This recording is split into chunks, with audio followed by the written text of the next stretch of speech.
नमस्कार दोस्तों, डेट आज की देखो 5 अगस्त 2024 है। स्वागत है आपका एटोल डिस्कशन में। सबसे पहले कोट हम देख लेते हैं। कोट देखो आज का नॉर्मन स्कार्सकोफ का है। ये बोलते हैं, सच ये है कि ना तुम्हें हमेशा पता होता है कि सही क्या है, लेकिन मुश्किल होता है उसे इम्प्लीमेंट करना, उसे करना। यूपीएससी के कंटेक्स्ट में मैं आपको ये समझाऊं, जैसे देखो एक आईएएस ऑफिसर जो है ना लाइफ में बहुत सारे डायलेमास फेस करता है। जैसे फ्लड रिलीफ फंड्स डिस्ट्रीब्यूट करने हैं। अब ऑफिसर के जो चाचा हैं वो डिमांड कर रहे हैं कि उनके एरिया को ज़्यादा फंड मिले। तो यहाँ पे ना कलेक्टर को पता है कि अगर वो चाचा के एरिया को ज़्यादा फंड्स देगा ना तो फिर ये चीज़ गलत है। पर देखो चाचा का प्रेशर भी है, रिश्तेदारी में क्या संकेत जाएगा। सच पता है ऑफिसर को, लेकिन दिक्कत है इम्प्लीमेंटेशन की। उसी प्रकार से देखो आप और एग्जाम्पल लीजिए, आप अपना एग्जाम्पल लीजिए। आपको पता है पढ़ना है, लेकिन बावजूद इसके कई बार ना आप पढ़ाई को टालते हो, प्रोक्रास्टिनेट करते हो। बात देखो इम्प्लीमेंटेशन की है। पता सबको होता है क्या करना है क्या नहीं करना है, लेकिन दिक्कत आती है उसे करने में। अनेकों एग्जाम्पल्स देखो आप दे सकते हो इस कोट के। कई बार ना पीयर प्रेशर के चलते हम सही चीज़ नहीं कर पाते, क्योंकि हमें लगता है कि हम जो करेंगे आसपास के सर्कल में ना उस चीज़ को सही नहीं लिया जाएगा। कई बार देखो विजन बहुत छोटा होता है। जैसे ना गवर्नमेंट के लैंड को किसी ने इंक्रोच कर लिया, कोई ना बड़ा आप कह सकते हो गैंगस्टर टाइप का बंदा है और गुंडा टाइप का बंदा है, उसने सरकार के लैंड को इंक्रोच कर लिया। अब सही चीज़ ये है कि जल्दी से आप उसे वहाँ से हटा दो, लेकिन आपका शॉर्ट टर्म विजन है। आपको ये लग रहा है कि ना अगर मैं वहाँ से उसको हटाऊंगा, कब्जा हटाऊंगा गुंडे का, तो मेरे ऊपर पॉलिटिकल प्रेशर आएगा, काहे रिस्क मोल लिया। लेकिन देखो अगर आपका लॉन्ग टर्म विजन होगा ना, तो आप समझ पा रहे हो कि आज ये छोटे से एरिया पे कब्जा कर रहा है, धीरे धीरे अपना ये कब्जा बढ़ाता जाएगा, फिर उसके बाद ये सारा लैंड बेच देगा, वहाँ पे कॉलोनी काट देगा, इलीगल कॉलोनी इस्टेब्लिश हो जाएगी और मुनाफा कमाएगा वो गुंडा जिसने सरकार के लैंड पे कब्जा किया है। अगर आप ये विजन देख पाओगे तो आप उसी समय एक्शन लोगे। समझ गए? तो कई बार हमारा विजन छोटा होता है। तो इस प्रकार से देखो इस कोट को आप एक्सपेंड कर सकते हो एथिक्स में, अगर यूपीएससी क्वेश्चन पूछ ले तो। आज देखो 3 इश्यूज हम डिस्कस करेंगे। सबसे पहले हम आर्टिकल डिस्कस करेंगे। एक आर्टिकल जो हमारा पहले रह गया था, आर्टिकल नहीं रहा था, मेनली इशू छूटा हुआ है, शायद एक आर्टिकल आया भी हो द हिंदू में, DMH11 यानी GM मस्टर्ड। इस पे ना सुप्रीम कोर्ट का वर्डिक्ट आया था और काफ़ी इंपॉर्टेंट इशू है, इस बार के मेंस में भी यूपीएससी पूछ सकती है। तो सबसे पहले तो इसे ही डिस्कस कर लेंगे। देखो कई बार ना आपके मन में एक डाउट ये होता है कि आज द हिंदू में सर ये आर्टिकल आया था, ये हमने नहीं डिस्कस किया। देखो इशू वाइज मेरी अप्रोच होती है, मैंने कई बार बोला है, सिलेबस पूरा एड्रेस हो जाए। कई बार ऐसा होता है जैसे आज ये आर्टिकल है, आज इसको नहीं डिस्कस कर पाएंगे, टाइम कम है, लेकिन ये एंटी कन्वर्जन का इशू कल डिस्कस हो जाएगा, शायद परसों हो जाएगा। तो उस प्रकार की अप्रोच रहती है। तो कौन से आर्टिकल से सिलेक्ट होते हैं, कौन से नहीं होते हैं, वो आप मुझ पे छोड़ दीजिए। सारा सिलेबस टच हमारा हो जाए, बस उसी प्रकार की अप्रोच से हम चलते जाते हैं। फिर देखो एक और आर्टिकल हम डिस्कस करेंगे, शार्प पावर वाला। ये कंसेप्ट काफ़ी सुर्खियों में है, शार्प पावर। और फिर तीसरा इशू जो काफ़ी ज़्यादा सुर्खियों में है, इंडियन एक्सप्रेस से डिस्कस करेंगे, वो है डीप सी माइनिंग से संबंधित। डीप सी माइनिंग काफ़ी ज़्यादा सुर्खियों में है, इसे भी डिस्कस करेंगे, क्यों सुर्खियों में है, क्या पूरा कंसेप्ट है, फायदे नुकसान सब। तो चलिए डिस्कशन स्टार्ट करते हैं। इसके बाद नेक्स्ट आर्टिकल देखो, GM मस्टर्ड से संबंधित ना सुप्रीम कोर्ट का एक इंपॉर्टेंट वर्डिक्ट आया है और इस बार के मेंस में क्वेश्चन यूपीएससी के द्वारा पूछा जा सकता है। आप सिलेबस में GS पेपर 3 के इन टॉपिक्स से आर्टिकल को रिलेट कर सकते हो। इससे पहले कि देखो मैं आपको वर्डिक्ट बताऊं, मैं थोड़े से आपके बेसिक्स क्लियर करना चाहता हूं 2 मिनट में। सबसे पहले GM का मतलब क्या है? GM का मतलब होता है जेनेटिकली मॉडिफाइड। जब देखो साइंटिस्ट ना लेबोरेटरी में किसी जीव के जीन्स को बदल देते हैं, तो फिर वो जीव हो जाता है, वो ऑर्गेनिज्म हो जाता है जेनेटिकली मॉडिफाइड। जीन्स का मतलब क्या होता है? जीन्स देखो छोटे छोटे यूनिट्स होते हैं जो हर एक लिविंग बीइंग में पाए जाते हैं, और ये जीन्स जो होते हैं ना उस लिविंग बीइंग के कैरेक्टरिस्टिक्स डिसाइड करते हैं। मतलब समझ गए? मतलब किसी प्लांट की हाइट कितनी होगी, अगर प्लांट में फ्रूट है तो उसका टेस्ट कैसा होगा, किसी जानवर का रंग कैसा होगा, ये सारे के सारे जो कैरेक्टरिस्टिक्स है ना ये जीन्स डिसाइड करते हैं। जीएम में यानी जेनेटिकली मॉडिफाइड में होता ये है, साइंटिस्ट क्या करते हैं, फॉर एग्जांपल प्लांट्स के बारे में हम डिस्कस कर रहे हैं, दो प्लांट्स हैं ए बी, एक प्लांट से दूसरे प्लांट में जीन्स ट्रांसफर कर देते हैं। क्यों ट्रांसफर करते हैं?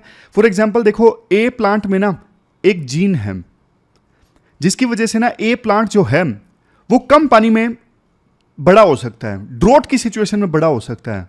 तो साइंटिस्ट क्या करेंगे, ए प्लांट से ये जो जीन है ना जिसकी वजह से ए प्लांट इवन कम पानी में बड़ा हो सकता है, वो जीन ट्रांसफर कर देंगे बी प्लांट में। तो पहले बी जिसको ज्यादा पानी की आवश्यकता थी बड़ा होने के लिए, लेकिन जीन ट्रांसफर हो गया ए से बी में, तो अब बी प्लांट भी ना ड्रोट की सिचुएशन में बड़ा हो सकता है। तो ये फायदा होता है जीएम का, यानी जेनेटिकली मॉडिफाई करने का। समझ गए? जैसे आपको ना एग्जांपल देता हूं बीटी कॉटन का। बीटी कॉटन में क्या है, कॉटन प्लांट में ना एक बैक्टीरिया का जीन डाला गया है जिससे ना कॉटन जो है ना यानी बीटी कॉटन, वो अब कीड़े मकोड़ों से लड़ने में ज्यादा सक्षम है। तो अब बीटी कॉटन कीड़े मकोड़ों से लड़ने में ज्यादा सक्षम है, इससे फार्मर्स को ना अब कम कीटनाशक दवाइयां इस्तेमाल करनी पड़ती है। तो ये फायदा हो गया बीटी कॉटन का। एक ऐसे बैक्टीरिया का जीन डाल दिया जो कीड़े मकोड़ों को मार सकता है, तो अब वो जीन कॉटन में भी आ गया। अगर यूपीएससी पूछे कि जीएम क्रॉप्स के फायदे क्या होते हैं, देखो जीन्स आपने बदल दिए किसी प्लांट के, तो जीन्स को बदल के आप ये सुनिश्चित कर सकते हो कि ज़्यादा पैदावार हो और कीड़ों से बेहतर सुरक्षा, बीमारियों से ज़्यादा रेसिस्टेंस, इवन ज़्यादा न्यूट्रिशन भी आप इंश्योर कर सकते हो। जैसे गोल्डन राइस का एग्जाम्पल मैं आपको देता हूँ।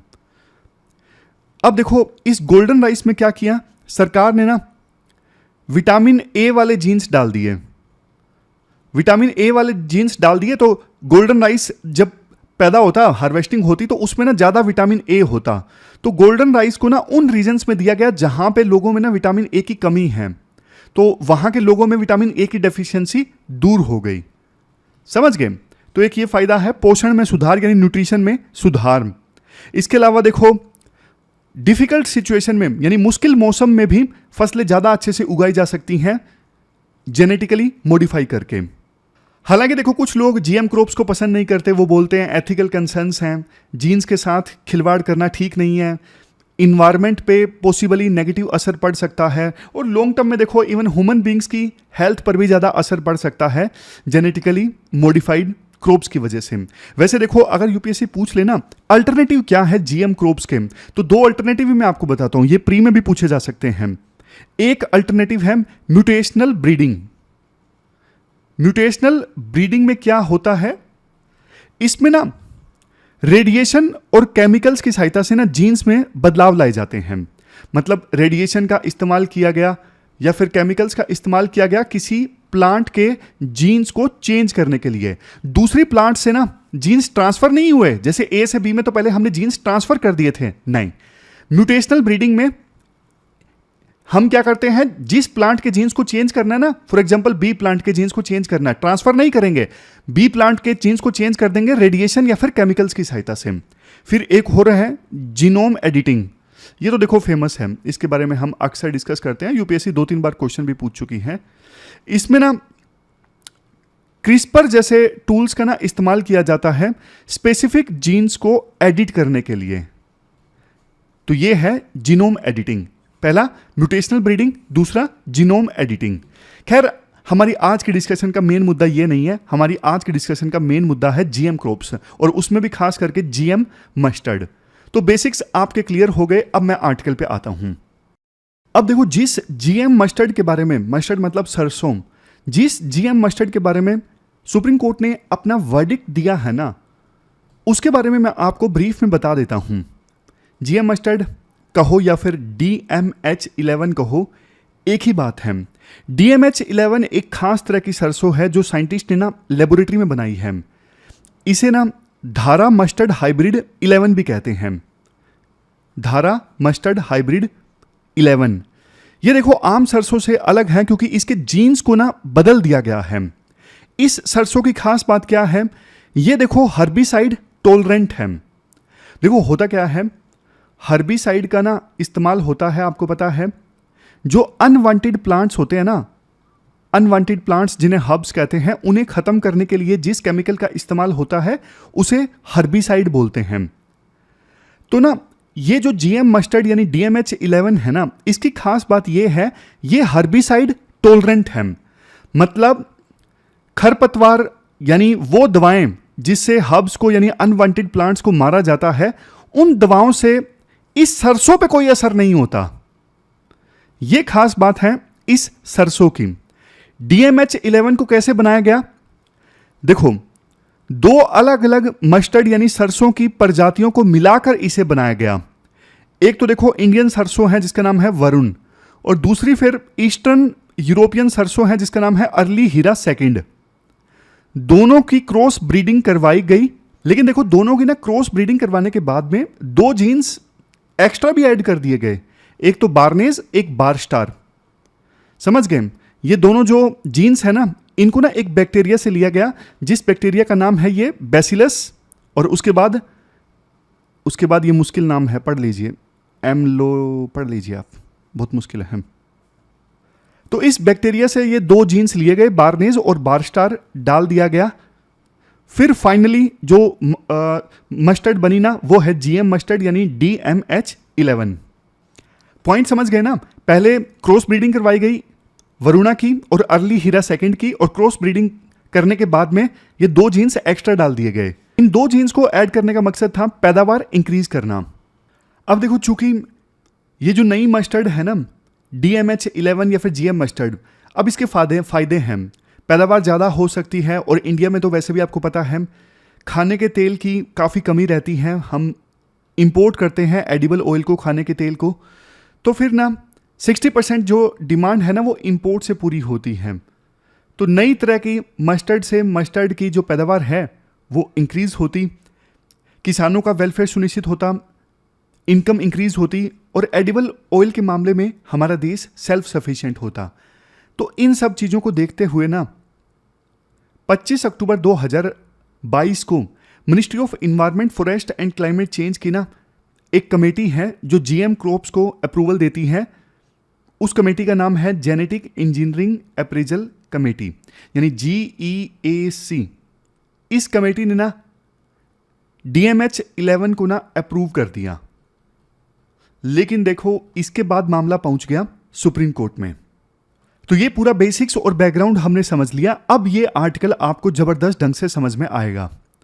देखो, आर्टिकल में ये बोला जाता है, हमारे देश में ना जब भी जीएम क्रॉप्स से संबंधित इशू डिस्कस होता है ना, तो काफ़ी डिबेटेबल इशू बन जाता है। जीएम क्रॉप्स के चूंकि फायदे नुकसान दोनों हैं, इस वजह से जीएम क्रॉप्स के अप्रूवल को लेके ना विरोध भी काफ़ी ज़्यादा होता है। अभी तक ना हमारे देश में सिर्फ एक जीएम क्रॉप को अनुमति मिली है, वो है बीटी कॉटन। बीटी कॉटन से ना कॉटन की पैदावार यानी यील्ड इंक्रीज हो गई। तो उसके बाद ना अलग अलग एग्रीकल्चर इंस्टीट्यूशंस ने ना, चाहे पब्लिक हो या फिर प्राइवेट हो, उन्होंने ना दूसरी जो फूड क्रॉप्स है ना, जैसे राइस की क्रॉप है, वीट है, टोमेटो है, ब्रिंजल है, मस्टर्ड है, इनको भी जेनेटिकली मॉडिफाई कर दिया। लेकिन इन जो फूड क्रॉप्स का जेनेटिकली मॉडिफाइड वर्जन है ना, उसको अभी तक ना सरकार की तरफ से अप्रूवल नहीं मिल सका है। मस्टर्ड को अप्रूवल मिला था, जीएम मस्टर्ड को सरकार की तरफ से, जो हमने डिस्कस किया, जेनेटिकली इंजीनियरिंग अप्रेजल कमेटी ने इसे अप्रूव कर दिया था अक्टूबर में, लेकिन सुप्रीम कोर्ट में पहुंच गया फाइनली मामला। सुप्रीम कोर्ट ने ना फाइनली अब इस पे वर्डिक्ट दे दिया है।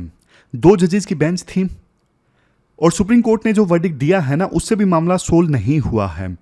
2 जजेस की बेंच थी, और दोनों जजेस ने अलग अलग स्टैंड लिया है। एक जज कहते हैं 2022 में सरकार की जो कमेटी थी ना, जेनेटिकली इंजीनियरिंग अप्रेजल कमेटी, उसका डिसीजन बिल्कुल सही था। लेकिन दूसरा जज ये कहता है GEAC ने जो अप्रूवल दिया है ना जीएम मस्टर्ड को, वो फैसला सही नहीं है, इससे प्रिकॉशनरी प्रिंसिपल का वायलेशन हुआ है। तो मैं आपको बताता हूं ये प्रिकॉशनरी प्रिंसिपल होता क्या है। प्रिकॉशनरी प्रिंसिपल देखो ये कहता है, अगर किसी पॉलिसी से, अगर किसी मेडिसिन से, किसी प्रोग्राम से इन्वायरमेंट को या फिर ह्यूमन बींग्स को इरिवर्सिबल डैमेज हो सकता है ना, मतलब ऐसा डैमेज जिसे फिर रिवर्स नहीं किया जा सकता, लेकिन इस चीज के बारे में अभी उतना साइंटिफिक एविडेंस नहीं है, तो भी ना वो चीज आप मत करो। समझ गए? मतलब किसी पॉलिसी या प्रोग्राम से अगर मानव जात को या फिर इन्वायरमेंट को ऐसा डैमेज हो सकता है जिसे बाद में रिवर्स नहीं किया जा सकता, लेकिन इस चीज के बारे में ना कि हाँ इरिवर्सिबल डैमेज हो सकता है, उसके बारे में अभी साइंटिफिक एविडेंस नहीं है, अभी प्रॉपर रिसर्च नहीं है, तो भी आप वो चीज वो प्रोग्राम फिर मत करो। मतलब बेटर सेफ देन सॉरी। मतलब इससे अच्छा आप रिसर्च कर लो, लेट चलेगा कोई बात नहीं, लेकिन जल्दबाजी मत करो। यह है प्रिकॉशनरी प्रिंसिपल। तो अब ना एक बड़ी बेंच को यह मुद्दा रेफर किया गया है, क्योंकि 2 जजेस थे, दोनों जजेस ने अलग अलग स्टैंड लिया, तो अब एक बड़ी बेंच को यह मुद्दा भेजा गया है। जजेस के नाम आपको याद रखने की आवश्यकता तो है नहीं।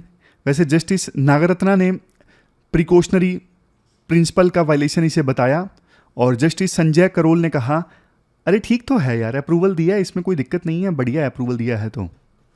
लेकिन देखो कुछ ग्रुप्स ना विरोध कर रहे हैं जीएम मस्टर्ड का। मैं आपको बता देता हूं क्यों विरोध कर रहे हैं, कुछ कारण मैं आपको बताता हूं, यह भी जरूरी है।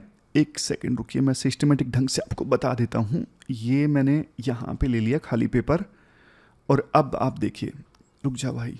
हाँ, सबसे पहले देखो एक्सपर्ट ग्रुप्स का ना पहला पॉइंट ये है कि ना ये जो है ना DMH11 यानी जीएम मस्टर्ड, अब देखो ये हर्बिसाइड टोलरेंट है, लेकिन मैं आपको एक बात बताता हूं, हर्बिसाइड भी तो देखो बहुत तरह के आते हैं ना। हर्ब यानी जो अनवांटेड प्लांट्स हैं उनको खत्म करने के लिए केमिकल्स तो अलग अलग तरह के आते हैं, लेकिन ये जो DMH11 है ना, ये सिर्फ किसी एक पर्टिकुलर कंपनी के हर्बिसाइड टोलरेंट हैं। तो ग्रुप्स का कहना है, जो एक्टिविस्ट है ना, उनका ये कहना है फार्मर्स मजबूर हो जाएंगे सिर्फ उन्हीं हर्बिसाइड्स को यूज करने के लिए जो DMH11 कंपेटेबल हैं। समझ गए? फिर देखो अगला पॉइंट ग्रुप्स के द्वारा ये दिया जाता है, जब देखो एक ही तरह का हर्बिसाइड बार बार यूज किया जाता है ना, तो खरपतवार उस हर्बिसाइड के अगेंस्ट रेसिस्टेंट हो जाते हैं। मतलब फिर कीड़े मकोड़ों पर ना उस हर्बिसाइड का असर होना बंद हो जाता है।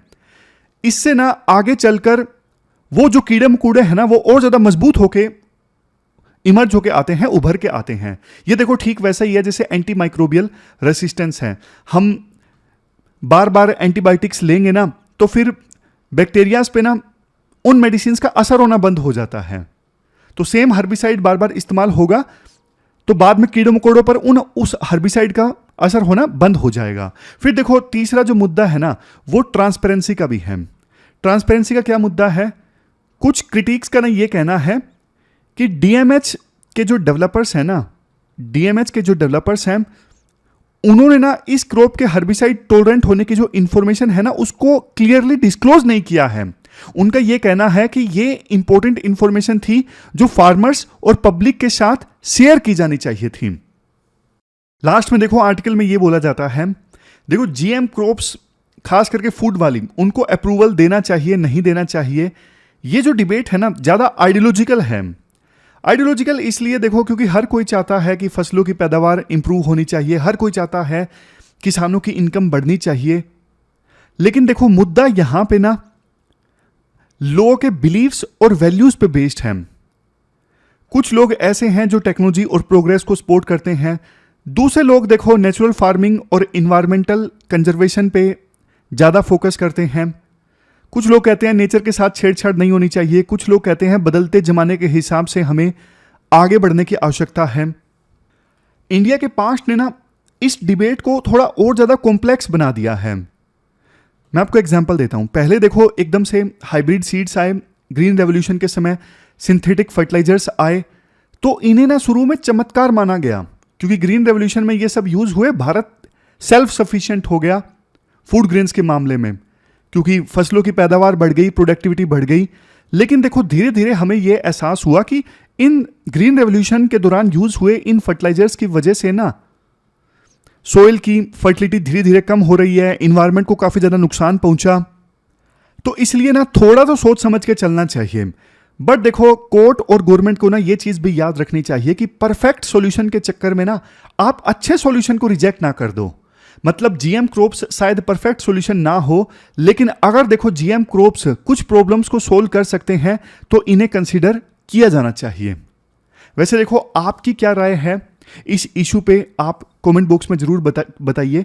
क्या आपको लगता है जीएम क्रॉप्स अब समय की मांग है, इन्हें अप्रूवल देना चाहिए क्योंकि दूसरे देशों में ये यूज हो रहे हैं, या फिर आपको लगता है कि नहीं अभी समय नहीं आया है, अभी और ज्यादा वेट करना चाहिए, रिसर्च करनी चाहिए? आप कमेंट बॉक्स में अपनी राय बता सकते हो। इसके बाद नेक्स्ट आर्टिकल देखो, डीप सी माइनिंग से संबंधित है। इंडियन एक्सप्रेस का आर्टिकल है और आप जीएस पेपर 3 के इन टॉपिक्स से आर्टिकल को रिलेट कर सकते हो। देखो ओशन का जो बेड है ना, जो ओशन फ्लोर है, वहां पे ना हमें बहुत सारे मेटल्स मिलते हैं, इंपॉर्टेंट मेटल्स, जिनकी अभी हम बात भी करेंगे। अगर देखो ऊपर से देखेंगे ना तो ओशन फ्लोर की बेड आपको मिलेगी एवरेज के तौर पे 4000 से लेके 6000 मीटर के बीच में। तो इतनी ज़्यादा डेप्थ पे मेटल्स को निकालना आसान काम देखो नहीं है। और वहाँ पे ना इतनी ज़्यादा डेप्थ पे ओशन फ्लोर पे जो इकोसिस्टम है ना बहुत ज़्यादा फ्रेजाइल होता है। बहुत ज़्यादा फ्रेजाइल इसलिए होता है क्योंकि यहाँ पे ओशन फ्लोर पे आपको पता है फूड सोर्स जो है काफ़ी मुश्किल से मिलता है, मतलब खाना वगैरह मुश्किल से मिलता है। इसके अलावा यहाँ पे सनलाइट भी नहीं आती, ऑक्सीजन मिलना मुश्किल है। इसके अलावा यहाँ पे पानी का प्रेशर भी काफ़ी ज़्यादा होता है। इतनी ज़्यादा डेप्थ पे पानी का प्रेशर काफ़ी ज़्यादा होता है। तो देखो रोबोट्स भेजे जा सकते हैं यहाँ पे मेटल्स की माइनिंग के लिए। बट दिक्कत ये है, जैसे मैंने आपको बताया, इकोसिस्टम इतना ज़्यादा फ्रेजाइल है। वहाँ पे जो क्रिएचर्स है ना, सी के क्रिएचर्स हैं, जिनको आज तक बहुत सारे क्रिएचर्स तो ऐसे होंगे जिनके बारे में इंसान को पता ही नहीं होगा, जिन पे कभी रिसर्च ही नहीं हुई। ऐसे ऐसे सी क्रिएचर्स सी बेड पे रहते होंगे, तो वो बहुत ज़्यादा डिस्टर्ब हो जाएंगे अगर यहाँ पे मेटल्स की माइनिंग होगी तो। मतलब एक अनुमान के अनुसार साइंटिस्ट ये बोलते हैं, इवन मान लीजिए सी बेड पे इस एरिया में मेटल्स की माइनिंग हुई रोबोट्स भेज के। अब एक दिक्कत तो ये है, रोबोट्स जो हैं वो यहाँ पे सब कुछ खाली कर देंगे, इस एरिया के आसपास सब कुछ खाली कर देंगे, मेटल्स के अलावा और बहुत सारे जो क्रिएचर्स हैं और बहुत सारी जो चीज़ें हैं वो भी ले आएंगे। एक तो ये दिक्कत है। दूसरी दिक्कत ये है, यहाँ से बहुत दूर तक भी नॉइस पोल्यूशन होगा। यहाँ से जिस साइट पे माइनिंग होगी ना उससे बहुत दूर तक लाइट पोल्यूशन भी होगा। तो ये सारी दिक्कत है। अब मैं थोड़ा आपको डिटेल से बताता हूँ। जमैका में ना पिछले 1 महीने से विभिन्न देशों के जो रिप्रेजेंटेटिव्स हैं ना वो आपस में नेगोशिएशन कर रहे हैं कि डीप सी माइनिंग से संबंधित कोई ट्रीटी आनी चाहिए ताकि डीप सी माइनिंग ऑपरेशंस को रेगुलेट किया जा सके। अगर बिना रेगुलेशन के ये ऑपरेशंस चलेंगे तो देखो जो ओशन रिसोर्स हैं पूरी तरह से डिप्लीट हो जाएंगे और इकोलॉजी को, इकोसिस्टम को, मरीन इकोसिस्टम को बुरी तरह से नेगेटिव इंपैक्ट पड़ेगा इस पे। तो ना इंटरनेशनल सी बेड अथॉरिटी यानी ISA ये देखो रूल्स बनाना चाह रहा है सी बेड से मेटल्स को एक्सट्रैक्ट करने के लिए। अनुमान देखो ये है 2025 तक ये रूल बना लिए जाएंगे इंटरनेशनल सी बेड अथॉरिटी के द्वारा। उसके बाद देखो किसी भी कंपनी को, किसी भी देश की कंपनी को हाई सी मतलब ऐसा सी का एरिया जो किसी एक देश के एक्सक्लूसिव इकोनॉमिक जोन में नहीं आता है। जैसा आपको पता है किसी भी देश की कोस्ट से 200 नॉटिकल माइल्स तक का जो एरिया है ना वो उस देश का एक्सक्लूसिव इकोनॉमिक जोन आता है। उस एरिया में तो कोई देश अपनी मर्जी से रिसोर्सेज को एक्सट्रैक्ट कर सकता है। लेकिन देखो वर्ल्ड में ना ऐसा एरिया जो किसी भी देश के एक्सक्लूसिव इकोनॉमिक जोन में नहीं आता है, उस एरिया पे, सी के उस एरिया पे सबका हक है, वो है हाई सी। तो हाई सी में विभिन्न देश या फिर विभिन्न देशों की जो कंपनीज हैं वो डीप सी माइनिंग करेंगी, मेटल्स को एक्सट्रैक्ट करेंगी। उसके लिए रूल्स बना लिए जाएंगे 2025 तक ISA के द्वारा, और उसके बाद तो सिर्फ लाइसेंस लेकर ही कोई कंपनी हाई सी में डीप सी माइनिंग कर सकेगी। बट देखो दिक्कत यह है रूल्स पे ना सहमति नहीं बन पा रही है। कुछ देश ऐसे हैं जैसे जर्मनी, ब्राजील, पलाऊ, ये कहते हैं जब तक देखो नए रूल्स का, जो रूल्स आप बनाओगे ना उसका इन्वायरमेंटल इंपैक्ट पता नहीं लग जाता तब तक आप लाइसेंस मत दो डीप सी माइनिंग के लिए। जबकि दूसरी तरफ चाइना, नॉर्वे, नाउरू, ये देश ये बोल रहे हैं कि जल्दी से एग्रीमेंट करो ना यार, कोई भी रूल बनाने हैं बना लो, उसके बाद हम चाहते हैं हमारे देशों की जो कंपनीज हैं वो जल्दी से जल्दी डीप सी माइनिंग करें। तो इस वजह से देखो सहमति नहीं बन पा रही है। 169 कंट्रीज के रिप्रेजेंटेटिव थे, जिसमें 32 देशों ने तो ये बोल दिया कि भाई डीप सी माइनिंग को बुरी तरह से बैन कर दो। समझ गए? देखो ओशन बेड पे ना सबसे इंपॉर्टेंट जो मेटल्स मिलते हैं ना वो है मैंगनीज नोड्यूल्स। मैंगनीज नोड्यूल्स जिन्हें देखो पॉलीमेटलिक नोड्यूल्स भी कहते हैं। यूपीएससी प्री में भी क्वेश्चन पूछ सकती है। मैंगनीज नोड्यूल्स या फिर पॉलीमेटलिक नोड्यूल्स दोनों एक ही नाम है। ये आलू के साइज के इस प्रकार से लंप्स होते हैं, जैसा आप देख सकते हो। इनमें ना मैंगनीज होता है, कोबाल्ट होता है, कॉपर होता है, निकल होता है। ये main metals in manganese modules में होते हैं। देखो लाखों वर्षों से जो सेडिमेंट्स यहां पे जमा है ना सी बेड पे, तो उनसे कन्वर्ट होके ये पॉलीमेटलिक नोड्यूल्स या फिर मैंगनीज मॉड्यूल्स बने हैं। अब इनका इस्तेमाल होता है इलेक्ट्रिक कार की बैटरीज में। जैसे देखो एक और चीज आप याद रखिए प्री के लिए, हवाई और मैक्सिको के बीच में ना ये एरिया है एक क्लैरियन क्लिपर्टन जोन। ये एरिया हवाई और मैक्सिको के बीच में, अगर यूपीएससी प्री में पूछ ले, ये एरिया क्लैरियन क्लिपर्टन जोन किस किस के बीच में है? मैक्सिको और हवाई के बीच में। यहां पे ना ये मैंगनीज मॉड्यूल्स काफी ज्यादा मिलते हैं। तो जो ये माइनिंग कंपनीज है ना, ये ऑटोमेटेड वैक्यूम रोबोट्स को यहां पे भेजेंगी इन मैंगनीज मॉड्यूल्स को वहां से निकालने के लिए, माइनिंग के लिए। इसके अलावा इंडियन ओशन और अटलांटिक ओशन में भी मैंगनीज मॉड्यूल्स के सिग्निफिकेंट डिपॉजिट्स हैं। मैंगनीज मॉड्यूल्स के अलावा माइनिंग कंपनीज पॉलीमेटलिक सल्फाइड्स को भी टारगेट कर रही हैं। पॉलीमेटलिक सल्फाइड्स, इनमें देखो copper, zinc, lead, iron, silver, gold और सबसे लास्ट में कोबाल्ट रिच फेरोमैंगनीज क्रस्ट भी मिलते हैं। तो ये तो हमने डिस्कस कर लिया कि क्या मिल सकता है डीप सी बेड से। बट देखो डीप सी माइनिंग के अगेंस्ट और भी आर्गुमेंट्स दिए जाते हैं। जैसे अभी तक वैसे सिर्फ 1% डीप सी एरिया को एक्सप्लोर किया गया है, बाकी तो एक्सप्लोर करना बाकी है। बट देखो जुलाई में ना एक स्टडी सामने आई कि मैंगनीज नोड्यूल्स में जो मिनरल्स प्रेजेंट है ना, ये क्या करते हैं, ये ऑक्सीजन प्रोड्यूस कर सकते हैं इलेक्ट्रोलिसिस के थ्रू, सनलाइट के एब्सेंस के बिना भी। अभी तक की स्टडी देखो ये बोलती है ऑक्सीजन प्रोड्यूस होती है सिर्फ फोटोसिंथेसिस से। लेकिन अगर ये रिसर्च सब सच साबित होती है ना, तो ये पहली बार होगा कि नेचर में ना ऑक्सीजन प्रोड्यूस हो रही है अपने आप से। पॉलीमेटलिक नोड्यूल्स में जो मिनरल्स प्रेजेंट है ना, वो इलेक्ट्रोलिसिस के थ्रू ऑक्सीजन प्रोड्यूस कर रहे हैं अपने आप से। ये पहली बार होगा अगर रिसर्च सच साबित होती है। और देखो ये जो पॉलीमेटलिक नोड्यूल्स है ना, ये बहुत सारे सी क्रिएचर्स का घर भी हैं। अगर इनको वहां से निकाल लिया जाएगा तो ऑलरेडी जो फ्रेजाइल मेरीन इकोसिस्टम है वो और ज्यादा डिसरप्ट हो जाएगा।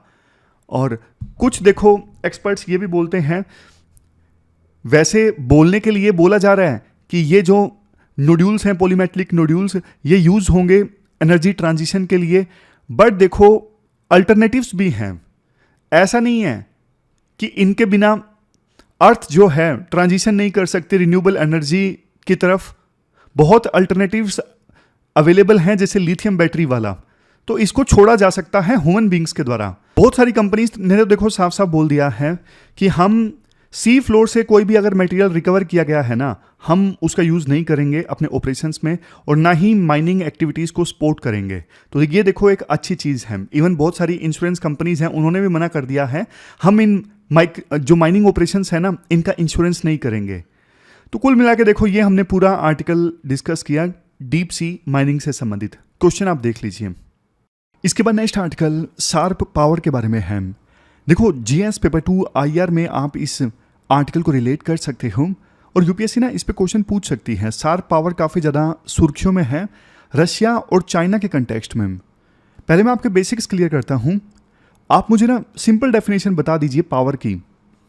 एथिक्स में भी यूपीएससी पूछ सकती है पावर की डेफिनेशन क्या है। देखो पावर का ना सिंपल से सिंपल मतलब ये है किसी देश की क्षमता, मतलब देश के लेवल पे हम डिस्कस कर रहे हैं, किसी देश की क्षमता यानी एबिलिटी दूसरे कंट्रीज के बिहेवियर को इन्फ्लुएंस करने की।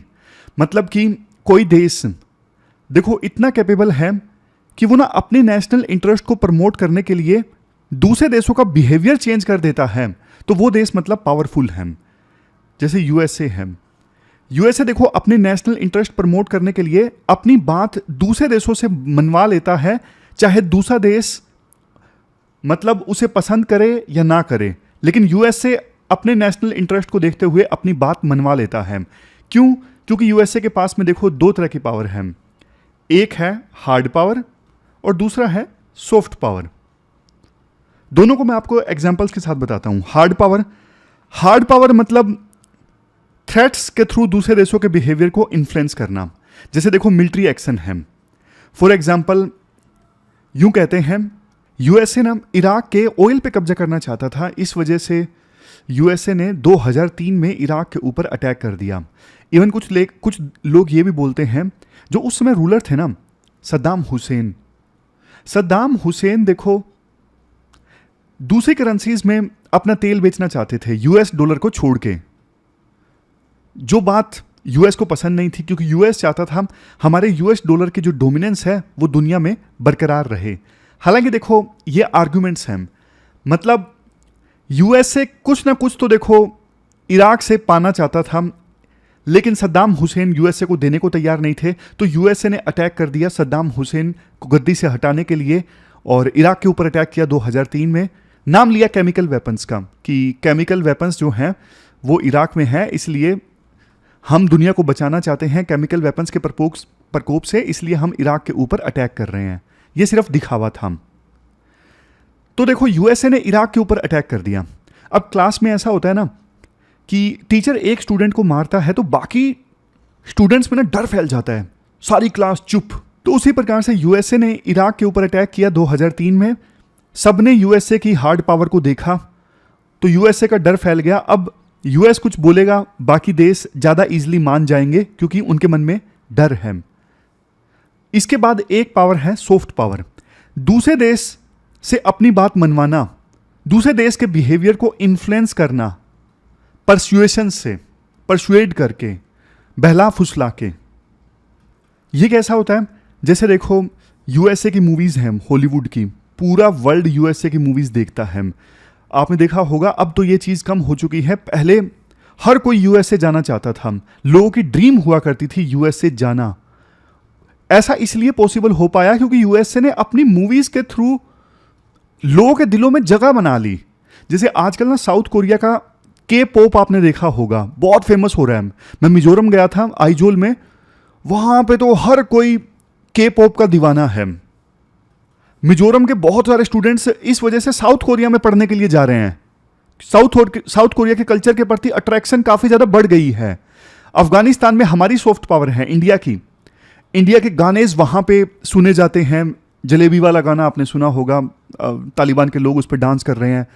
हमारे सीरियल्स वहाँ पे देखे जाते हैं। तो इंडिया की सॉफ्ट पावर है अफगानिस्तान में। इसके थ्रू हम अफगानिस्तान को कुछ बोलते हैं तो प्यार मोहब्बत में अफगानिस्तान इंडिया की बात मान लेता है। क्यों? क्योंकि बस पसंद करते हैं वो इंडिया को। दोनों में डिफरेंस देखो ये है, हार्ड पावर जहां क्विक रिजल्ट्स लेके आता है, सॉफ्ट पावर में लेकिन ना समय लग जाता है रिजल्ट्स लाने में। ये सॉफ्ट पावर के टूल्स हैं, मैं आपको दिखाऊं। ये सॉफ्ट पावर के टूल्स हैं, जैसे कल्चर, डिप्लोमेसी, फॉरेन एड, मदद दे देना। अफगानिस्तान को इंडिया बहुत मदद देता है, इस वजह से भी अफगानिस्तान के लोगों के दिलों में इंडिया बसता है। लेकिन देखो मेन जो मैं आपको बताना चाहता हूं इस आर्टिकल में वो है शार्प पावर। पहले मैं आपको एक एग्जाम्पल की सहायता से बताता हूं, उसके बाद थोड़ा टेक्निकल लैंग्वेज में बताऊंगा जो आप आंसर राइटिंग में यूज करोगे। शार्प पावर देखो सीधा सीधा समझो तो कुछ देशों का ना दूसरे देशों को इन्फ्लुएंस करने का एक चालू तरीका है, न प्यार से न धमकी से बल्कि दिमाग लगाकर। जैसे देखो कोई लड़का है, बचपन में ऐसे लड़के होते हैं ना जो थोड़े लड़ाकू किस्म के होते हैं, खड़ूस, जो दूसरों पे अपना रोब झाड़ना चाहते हैं, बुली जिसे कहते हैं। ऐसा ही एक लड़का है महेश देखो किसी दूसरे लड़के सुनील से नफरत करता है, लेकिन देखो महेश ना सुनील को पीट नहीं रहा है, न ही धमकी दे रहा है, लेकिन महेश ने क्या किया, सुनील के बारे में बस अफवाह फैला दी। अफवाह ऐसी कि सुनील जो है वो देखो ज्योति से प्यार करता है, ज्योति के पीछे लगा हुआ है।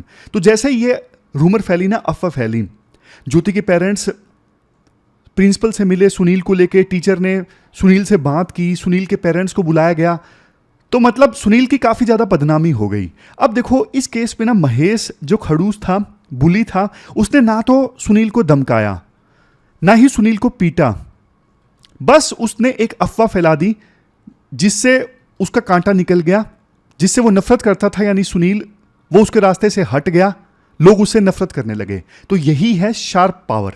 अगर इसे कंट्री के लेवल पे मैं आपको बताऊं, शार्प पावर देखो एक तरह की स्ट्रेटजी है जो कुछ कंट्रीज दूसरी कंट्रीज को इन्फ्लुएंस करने के लिए यूज करती हैं। इसमें ना वे इंफॉर्मेशन, मीडिया और एजुकेशन जैसी चीजों का यूज करते हुए दूसरे कंट्री के लोगों की सोच और ओपिनियन को अपने फेवर में बदलने की कोशिश करती हैं। मैं आपको एग्जाम्पल से समझाता हूं, आपको अच्छे से समझ में आएगा। जैसे देखो चाइना है, चाइना ने ना हमारे देश में अपना न्यूज़ चैनल मान लीजिए खोल लिया।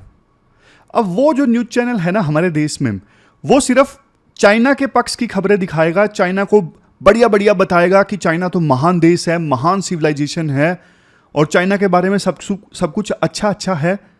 तो हमारे देश के लोगों की जो ओपिनियन है ना वो चाइना के बारे में बदलना स्टार्ट हो जाएगी। ये मैंने आपको सिंपल से सिंपल एग्जाम्पल बताया।